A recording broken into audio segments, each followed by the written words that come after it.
All right, and I am back here. I had my other computer crash, so you got an extra dose of Speaker Eater there. We just heard Hive Mind and also Witches, and joining me now is Matt. How you doing today, Matt? I'm doing good. How you doing, Jeff? Awesome. Thank you very much for joining me today. Yeah, no problem. Glad you got stuff working again. Yeah, then I was a little worried there for sure. Wasn't quite sure what was going to happen. So first off, I'd like to thank you guys for coming back to Bachfest again this year. Oh, it's not a problem. Honestly, it's one of the things that we look forward to every year, and even before in the past years, before we even knew we were going to be a part of it, we were going to probably go either way. It's just such a good grouping of people that we have met, that we just want to see play. So I think everyone just has a great time, just seeing people again down there. I feel like.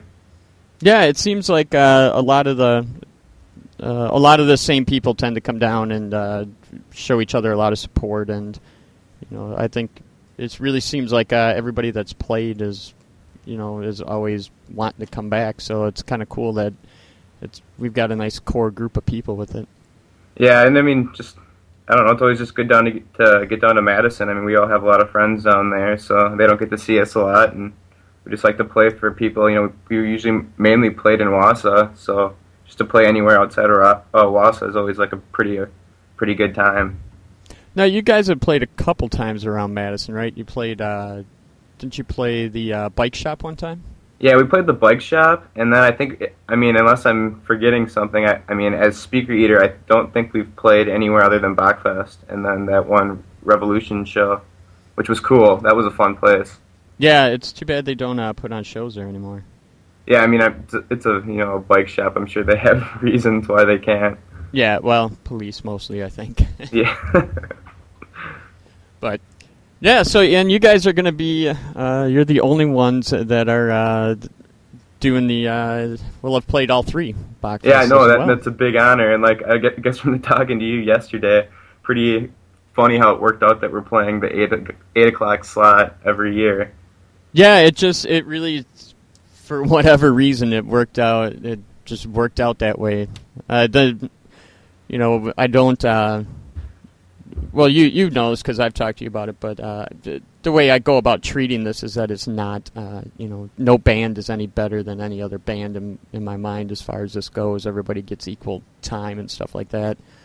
So, well, you want to just spread stuff out throughout the days, so I mean... Yeah, and then, so, I try and put things together, so that a couple bands work really well together and things kind of flow back and forth so you don't just get, bored of the same old, kind of style. And for whatever reason, it's just worked out that that's where you guys end up. Well, I guess we're glad to play it again. Yeah. I feel like that's a pretty good time of the night to play, but, I mean, we're going to be there, actually. I at least plan on being there Friday and Saturday. I mean, there's so many good bands all weekend. It doesn't really matter where you play. If people care, they're going to stick around for the whole event. At least that's what I noticed in the past. Yeah. So. Yeah, and it's definitely, to anybody who's debating going or not, I know it's a little early on a Saturday afternoon to get going, but, boy, that I still look at the 4 and 5 o'clock spots, Bereft from Madison, and then Lungs from Minneapolis. That's... Yeah, that was a good treat to see. Yeah, that's going to be a lot of really, really good stuff kicking off the day, so, I mean... Well, I would just say come down Friday, get a place to stay, and then you're there already on Saturday. Absolutely. That's what I say as well. So, enough about my shit. How about we talk about your the record that you've been working on? Yeah, for sure. We luckily... we're able to get back up to the Weight Room Studios with our friend Ryan Roosh in Washburn, Wisconsin, and that's where we've done both of our other records, and we were able to get up there at the end of July. So pretty much this whole last year, I don't think we played a show since Bachfest until July, so we had all that time that we kind of slowly wrote a bunch of new music, and then all of a sudden just kind of got to a point where we just kind of looked at each other and we're like, okay, it's done. Let's try to record it. And then, so we got back up there and we did all the drums, I believe, in one night. Or actually, we think we did those on Saturday morning, and then just went into the guitar and the bass, and I mean, just being a lot more comfortable being up there. I mean, it was kind of a learning experience on our first records, being the first time we've ever done anything like that. So just being a lot more comfortable being up there, like I think helped us capture a lot better tones and just do things a lot cleaner and in a lot less takes than we did on our first records. So you guys were pretty well rehearsed before going up to record as well, then I would imagine. Yeah, we were trying to get pretty ready because obviously we wanted to do it the best that we could. So it took a lot of time, like because me and Tom lived together, were living together at the time, so we did a lot of practicing where we could. And Dave, we would be around a lot too, so that's what we would do in our free time, was just kind of work on that. And then Ryan, he's gotten really familiar with our stuff and actually like really likes our stuff, which is a huge bonus to work with someone that's like passionate about your music. And he just has a good vision for like the sound that we kind of want and the things that we don't want, because we are like, I guess, a heavy, more kind of sludge doom band, I guess, or whatever you want to say. And I feel like a lot of times people kind of flat wall, their sound and just kind of like abrasive the whole time, where we like to have some dynamics. And he totally is on board with that. And I don't know, he just helps us kind of accomplish what we want it to sound like without even really needing to say anything to him. He just knows, I guess, is the great thing about working with him again. So, is this one your last two were EPs, I guess. Is this going to be a full length now? Well, yeah, by our standards, it'll be a full length. It's 7 tracks, 33 minutes long. I checked before this interview. So, yeah, I think our last ones were like 12, 13 minutes, so quite a bit longer. I think we actually also have a name for it. It's going to be called Ships Out of Water, and kind of just kind of make it. A lot of these songs I feel like are kind of coming from a lot of different places as far as being written over such a long period, where our last 2 records, we wrote those pretty quick and then went and recorded them. Had a lot more time with these songs to kind of sit on them and kind of develop them before we got up to the studio. So just a little bit more, I feel like a little more in-depth, a lot more riffing going on this record than the last 2, but I think it still sounds like Speaker Eater. Yeah, and I even noticed that the song that we're going to play in a little bit is, it's over 5 minutes long, which when I first look at that kind of surprised me, because usually your style is, like about 3 minutes and done. Yeah, no, that totally, when we first started out, it was, we wanted to play heavy music, but like, just pointing out the things that, we didn't really care so much about heavy music. You get these doom stoner bands that'll play a riff for 10 minutes, and like, it's probably an awesome riff, but we were, I don't know, trying to be totally the opposite of that when we first started, and by this point, I think we actually developed our sound rather than trying to be something or trying not to be something. So it's just kind of like, that's just what it is, I guess, if that kind of makes sense. Yeah.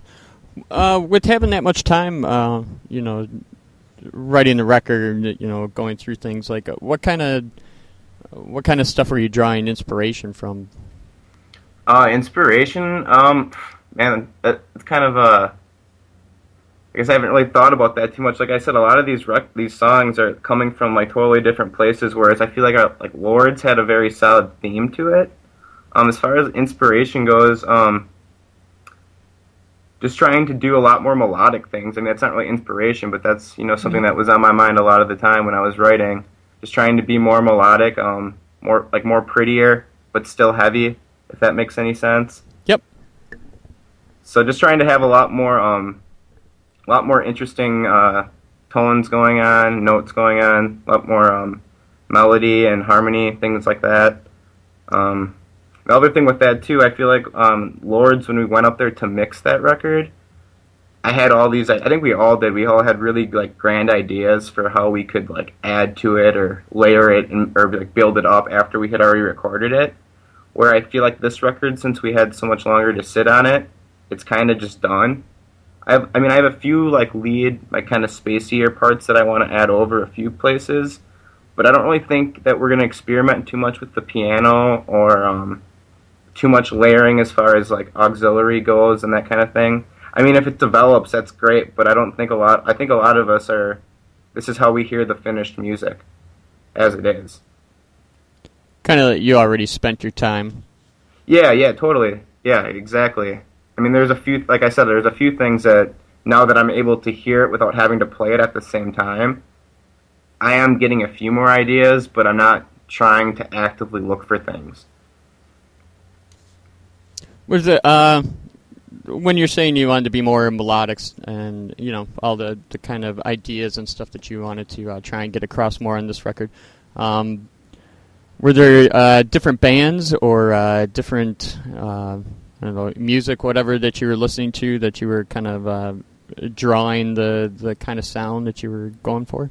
I probably couldn't name like direct bands, but I find myself more and more listening to like math rock type bands, or I mean just things that, I guess if you listen to Speaker Eater, they're kind of heavy at times, yelling, like things that don't have yelling. If that makes, I mean, I don't know exactly have bands to name, but just not listening to as much heavy music as I probably did before that. I mean, trust me, there's bands that have come out with records this year, like the new Cult of Luna and Mouth of the Architect, the new Intronaut, things that I like play a lot. But I don't know, I guess just playing a lot more acoustic guitar as well. Just kind of, I don't want to say like mellow, but in a way, a lot more mellower stuff. Did you play around at all with some cleaner vocals on this record? We have a few. There's a few parts that, yeah, there are cleans, but I think the difference between the older stuff is they're definitely not as buried. So yeah, that did actually come through on a few songs. So do you, you feel comfortable that kind of like your vision has come to fruition then? I mean, you said you don't really feel like you have to play with a whole lot, so. No, I mean, I totally feel it has, but it's just kind of after going through the recording process before, I have a vision, or not really a vision, but just a sound in my head of what it all is going to be like in the end. And I just know once we get back up to mix with Ryan that he's going to make it sound even better. I'm just always so impressed by what he's able to do up there. And actually, November 22nd, we're going back up to mix that, which we just kind of confirmed with him. So really excited to keep moving forward with it at that point. And at that point, we're also going to obviously add any little things that we want to, and then just get right into the mixing of it. So then you have any kind of an idea when you're planning on releasing it? Not a super solid plan. I guess, I mean, I'm going to school now. I know you know that, but yep. Definitely kind of puts a little bit of a snag in like what my 100% priorities can be all the time. I mean, we're still definitely committed to being a band, and we're actually, actively trying to book shows right now and stuff. But that just makes it a little more financially difficult to do that. So I want to say like tomorrow, but we don't want to commit to anything that we can't stay 100% solid on, if that makes sense. Right, totally. Well, how about we take a break from talking and play one of the songs? Yeah, this next song is a song called House Never Seen. It's actually, I just want to preface, it's not mixed or anything yet. We just wanted to kind of give everyone an idea of the direction that we're going with that. I mean, I think it sounds good, but by no means is it a finished product, I guess I just want to say. Okay. Anything else you want to say about it? And what the song's about or anything? It's that would be a good question for David. It's actually about a house that he was dreaming about that he's never seen before, if that makes sense by the name.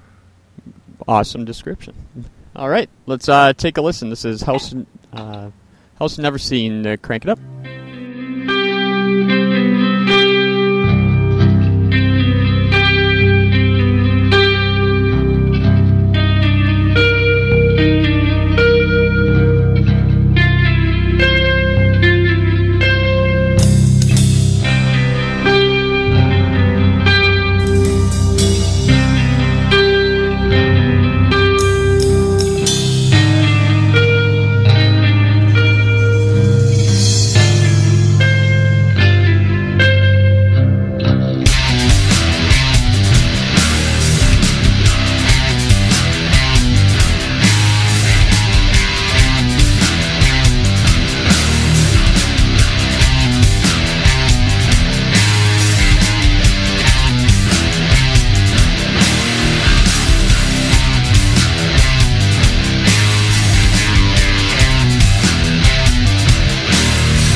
Awesome.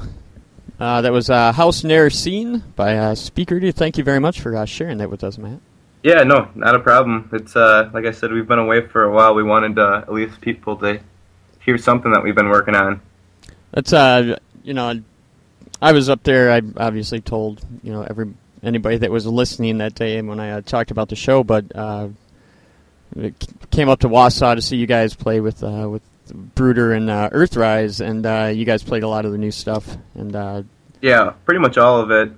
Well, I say pretty much because there's one track on the new record that's more of like a filler track that I don't think we'll probably ever play that one live, but I mean it's only like a minute or two track. Mm-hmm. But yeah, I mean the same with our old music. Once it was done, I mean we just like to play our music. I mean, we get sick of our old stuff, so I mean we pretty much once it was done we started playing it. Yeah, and it definitely sounds great. And even though you had the pedal issues, it's still one thing that I think is very obvious. And even more so after that that incident is the fact that your songs themselves are so well structured and the riffs and everything are all there. It's not like some bands that rely on all the pedals and stuff for the tone and to make it sound pretty. No, for sure. I remember that happened 2 shows in a row, different reasons, but pedal problems. And I remember every time I had to plug into the amp, and I was just like, wow, my amp sounds so fucking good. Like, I should just do this. But then every time I've been busy rebuilding my pedal board ever since then, kind of. And I've just way downsized stuff and a lot more use of pedals on this record, but I'm getting a lot more different sounds out of a certain pedal. So, and actually just some of that is just even because I've had stuff break and I just can't afford to fix it. I've had to kind of use other things, but I think I'm really happy with the use of effects on this record, whereas the old stuff barely had any of that. Cool.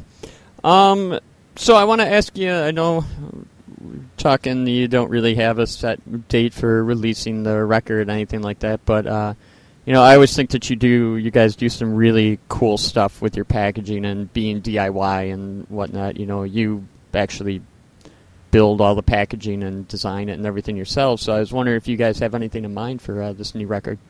I guess I think every time we talk to you, we tell you we want to do vinyl, and we still do. Especially with this one, it's got the length that it would fit well on a 12-inch, I believe.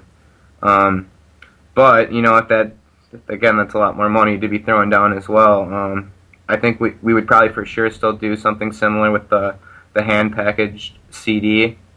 I think we're kind of thinking this time around of doing more detailed artwork. So if we do decide to go that same route, we'd probably have to think of some different way to package it ourselves. Not because before we did a stamp the first time and then we screen printed it, which I think the color pattern that we were thinking wouldn't really suit screen printing. But yeah, definitely planning on at least being very involved with it. And if we can't do vinyl, we're definitely going to do something ourselves. I think that people like to see that commitment that we put into it, but I also know that people really like to listen to vinyl as well as I. So. Mm-hmm. Are you going to do any kind of pre-sales or anything like that for it? We might do a pre-sale. I guess it's still kind of up in the air. We don't want to announce anything too premature before we actually know what the time schedule is on the record.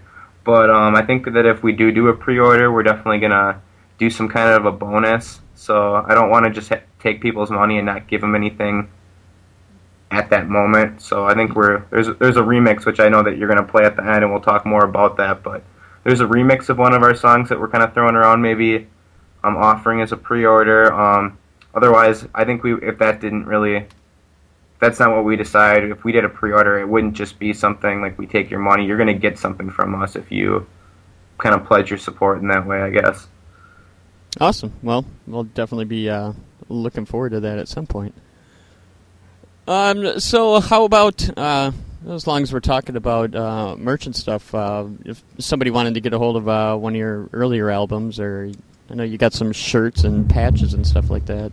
Yeah, we're really big fans of the website Bandcamp, so we use that. I mean, all our music, we give away for free online. If you want to give us something great, but we just want people to hear it. But they also, the more that site has developed, the more they have allowed merch sales on there. So we have a tab right on the top that has our merch, where we still have shirts and patches, buttons, stickers. I know that we only have like literally maybe like 8 copies of Lords left, and so that you can get on there, as well as our self-titled, and the link for that is just speakereater.bandcamp.com. And if you would also, we also have a website, which is speakereater.com, which you can also get a link to our merch and music from there as well. Sweet. And I imagine, I know that you have a Facebook and whatnot too, if people want to go. Yep, yeah, you can find us on Facebook as well. And if you're planning on coming to the fest, we should have all that stuff with us. So if you know you're going to be there, want to pick something up, definitely I would say wait. Don't pay shipping. Unless you're not going to be there, then please buy something. But if you're going to be there, we'll have stuff. So cool. How about talk for just a bit here? Just kind of future of the band. That now you guys are in 3 different cities. Oh, 2. Dave, just 2 now. Yeah, Dave and Tom still live in Wausau. Oh, okay. I moved to River Falls to go back to school, which I'm sure no one really knows where that is. So it's pretty close, about an hour away from the Twin Cities, but it's in Wisconsin, so right on the border there. And kind of just, the future of things. I'm still planning on being active with the band. Traveled home like a weekend or 2 ago, and we practiced. So we're still planning on practicing every month or as much as we can, really, and actively booking shows. We got to finish up this record, so that's a big priority for all of us. I'm kind of using my location, hopefully, as maybe a little bit of a base to play more in the Twin Cities area. We have a lot of friends there, but just for whatever reason, we don't get out of town too much, and hopefully, now that I'm close, that I can get the guys over here and we can play and then have a place to crash not too far away. So you looking at doing any tours again? Touring definitely could be I don't think we'll probably tour as much as long as we did with Orwell last early fall, but I would definitely think that we'll try to do maybe a long weekend here, or if we can, at some point. Definitely, probably not over the school year, but I got winter break and summer. By that point, I would hope by summer that we would have our record out, and that would be a really good reason to play some different places with that. Just try and do some sort of Midwest thing? Yeah, staying around the Midwest, because we're from the Midwest, but we, like I said, we didn't get out of Wausau too much. So there's tons of places. We've never played in Milwaukee. Milwaukee is not far, and I know people in Milwaukee that could probably help us out. So we just gotta have the time off and just do it. And I think that we could play a lot of cool new places and play to a lot of new people, just not going very far even. Yeah. Yeah, there's definitely a lot of good places right around this area. Yeah, and especially short jaunts just outside of the state, Yeah, because when we went on that West Coast tour last August, you're talking 10, 12-hour drives. That was pretty brutal in a way. So yeah, to just have to 2-3 hour drive and you're there and you get to hang out all day, then that would be a lot of fun, I think. Yeah, actually get a little vacation out of it as long as you're... Yeah, not in a car the whole time. As much as, there's some beautiful places to drive out there, but, you can only see a hill and a tree so many different places. How about shows? I know you have one coming up for sure. Yep, October 19th, we're playing the Pollock Inn in Wausau. It's a bar that we play at a lot there. Some really good guys own that, and they book a lot of more heavy, just good DIY bands there. And so we're excited to be back there, and we're playing with a band from Green Bay called Misleader, and they're really nice guys. They're cool. We played with one of their band before that. They just renamed. We played with them at the Crunchy Frog in Green Bay, and that's a cool venue. So we're kind of excited to have them come to Wausau for a show. Awesome. That's on the 19th? Yeah, that's a Saturday. So if I remember right, all the Pollock Inn shows are free, aren't they? Yep, they're free shows. So if you're thinking you're not in the vicinity, just gas. You don't got to pay anything once you get there. So. Drinks aren't that expensive either. Oh yeah, I suppose. Yeah, definitely drink and tip your bartender, I should say. So yes, buy drinks, but yeah, it's reasonable there. And like I said, It's a good atmosphere. They have awesome food, just nice people. Awesome. How about anything else you want to get out there?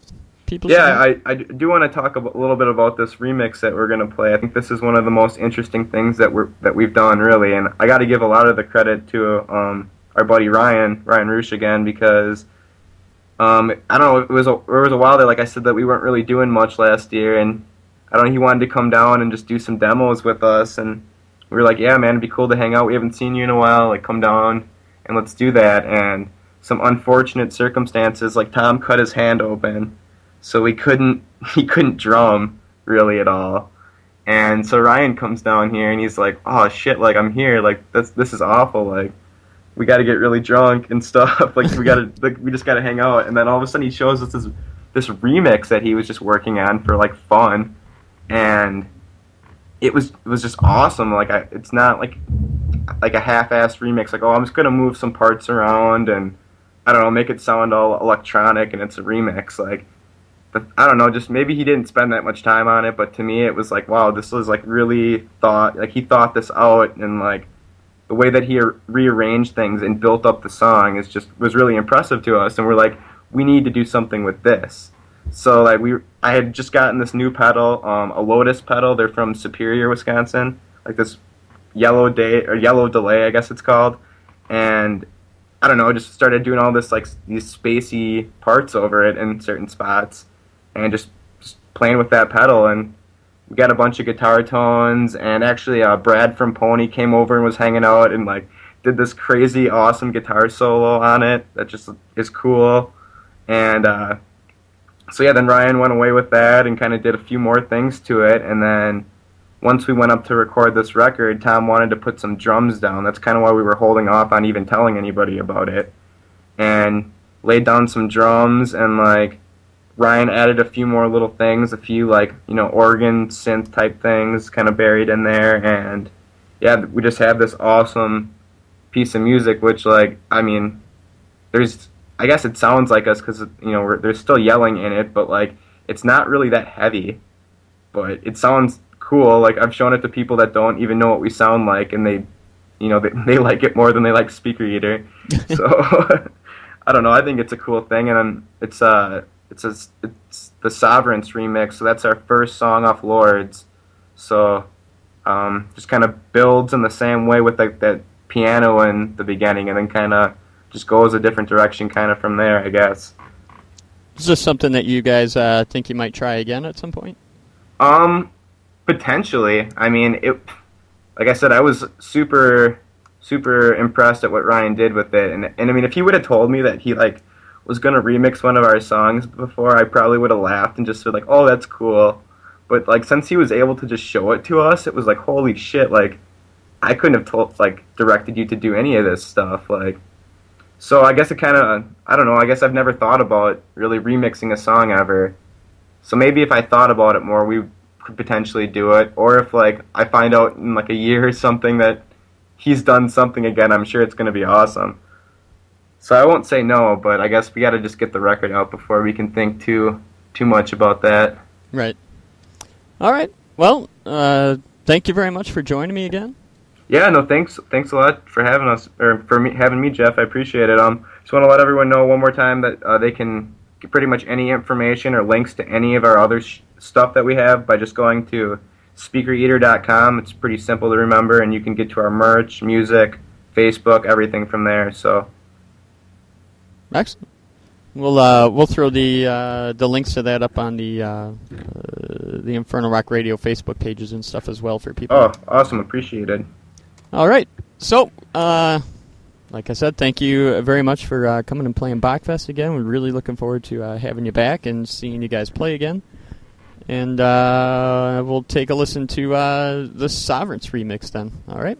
All right. Thanks a lot. You bet. Crank this up.